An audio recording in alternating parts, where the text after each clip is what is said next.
Hello, जय हिंद, नमस्कार दोस्तों। आज हम लोग इस वीडियो में पढ़ेंगे भारत का शासन प्रणाली। अच्छा लगे तो वीडियो को लाइक, सब्सक्राइब और शेयर जरूर कीजिएगा ताकि हमें भी एक मोटिवेशन मिले। आपका एक सब्सक्राइब से हमें नई ऊर्जा मिलती है। तो चलिए वीडियो को स्टार्ट करते हैं। राज्यों का सबसे महत्वपूर्ण तत्व है संप्रभुता। भारतीय संविधान में जिस प्रकार की शासन प्रणाली की व्यवस्था की गई है वह है संसदीय शासन प्रणाली। भारतीय संविधान की विशेषता है संसदात्मक सरकार, संघात्मक सरकार तथा स्वतंत्र न्यायपालिका। भारत में संसदीय शासन प्रणाली है क्योंकि मंत्रिपरिषद लोकसभा के प्रति उत्तरदायित्व होते हैं।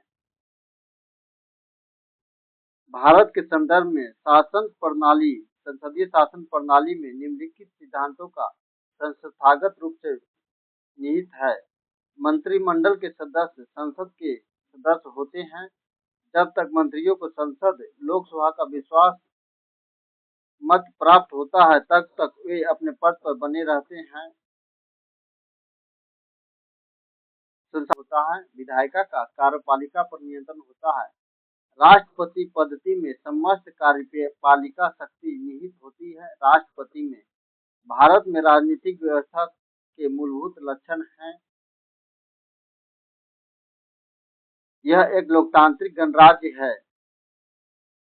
इसमें संसदात्मक रूप से सरकार है। सर्वोच्च सत्ता भारत की जनता में निहित है। सही कथन है। भारत में एक लोकतांत्रिक राज्य व्यवस्था है। भारत एक संप्रभुत्व संपन्न राज्य है। भारत में लोकतंत्र समाज है। भारत एक कल्याणकारी राज्य है। भारतीय राजतंत्र की विशेषता है एक संविधान संगत सरकार, लोकतांत्रिक सरकार, विधि का शासन। कल्याणकारी राज्य का उद्देश्य है अधिकतम संख्या का अधिकतम कल्याण सुनिश्चित करना। भारतीय संविधान का दर्शन है कल्याणकारी राज्य, समाजवादी राज्य तथा राजनैतिक समानता। भारत में राजनीतिक सत्ता का प्रमुख स्रोत है भारतीय जनता। अध्यक्षात्मक शासन प्रणाली का आधारभूत तत्व है एकल न्याय, एकल कार्यपालिका। प्रजातंत्र इस तथ्य पर आधारित है कि जनता को सरकार को चुनने तथा बदलने का अधिकार प्राप्त है। भारतीय संविधान परिसंघीय निर्धारित होता है। केंद्र और राज्य के बीच शक्तियों का वितरण से भारतीय संविधान है अंशतः कठोर और अंशतः लचीला। भारत की संसदीय प्रणाली एवं ब्रिटेन की संसदीय प्रणाली में अंतर है। न्यायिक समीक्षा। कथन ए, भारत के संविधान में संघीय प्रणाली का प्रावधान है। इसमें एक बहुत शक्तिशाली केंद्र की रचना की गई है। ए और आर दोनों सही है लेकिन आर ए का सही स्पष्टीकरण नहीं है। अब देखिए आज के बिहार में जैसा क्वेश्चन ट्रेंड पूछा जा रहा है उस पर आधारित क्वेश्चन आ गया है, तो आप लोग ध्यान से देखिएगा वीडियो को। भारत के संविधान का संघीय लक्षण है केंद्र तथा राज्य के बीच शक्तियों का बंटवारा, पूर्ण रूप से लिखित संविधान, स्वतंत्र न्यायपालिका। भारतीय संघीय व्यवस्था में एकात्मक तत्व है राज्यों की नियुक्ति, राज्यपालों की नियुक्ति, राज्य में असमान प्रतिनिधित्व, अखिल भारतीय सेवाएं।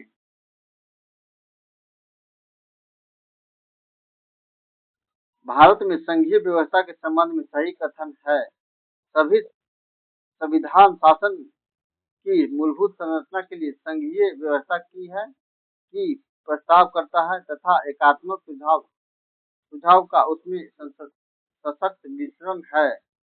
कथन ए, भारत का राष्ट्रपति परोक्षतः निर्वाचित होते हैं। आर, कारण भारत में संसदीय संसदीय प्रणाली को गणतंत्रात्मक के साथ जोड़ा गया है।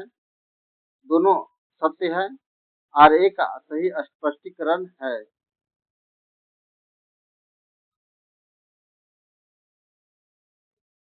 कथन ए, राजनीतिक दल लोकतंत्र के जीवन रक्त हैं का कारण लोग खराब शासन के लिए सामान्यतः राजनीतिक दलों को कोसते हैं। कथन ए और आर दोनों सही है तथा आर ए का सही स्पष्टीकरण है।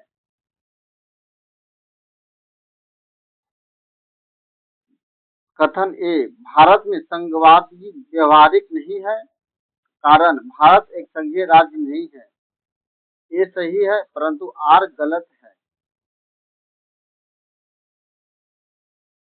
कथन, भारत की संघात्मक संरचना का मुख्य उद्देश्य इसकी बहुआयामी विविधताओं में से एक राष्ट्र का निर्माण करना और राष्ट्रीय एकता को संरक्षित करना था कारण विधिदाताओं के सामंजस्य से सशक्त न कमजोर भारतीय राष्ट्रीयता का निर्माण हुआ है।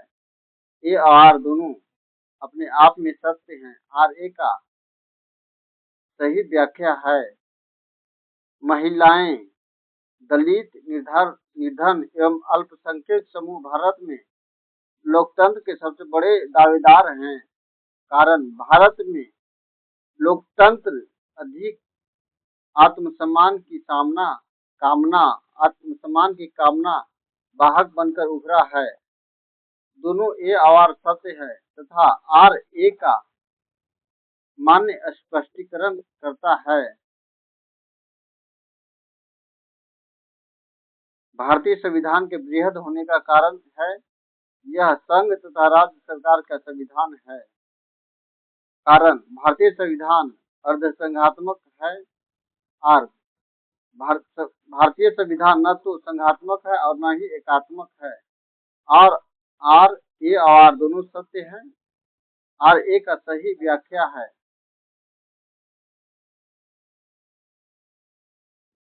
भारतीय संघवाद को सरकारी संघवाद कहा गया है। जी ऑस्टिन ने।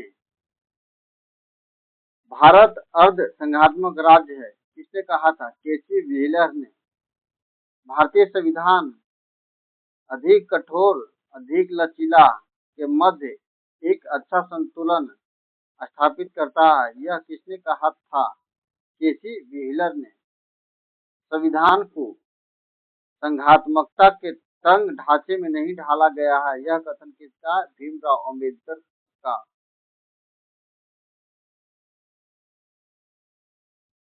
भारतीय राजनीतिक पद्धति के बारे में सही है। धर्मनिरपेक्ष राज्य संसद खत्म करते हैं। अच्छा लगे वीडियो तो लाइक सब्सक्राइब और शेयर जरूर कीजिए।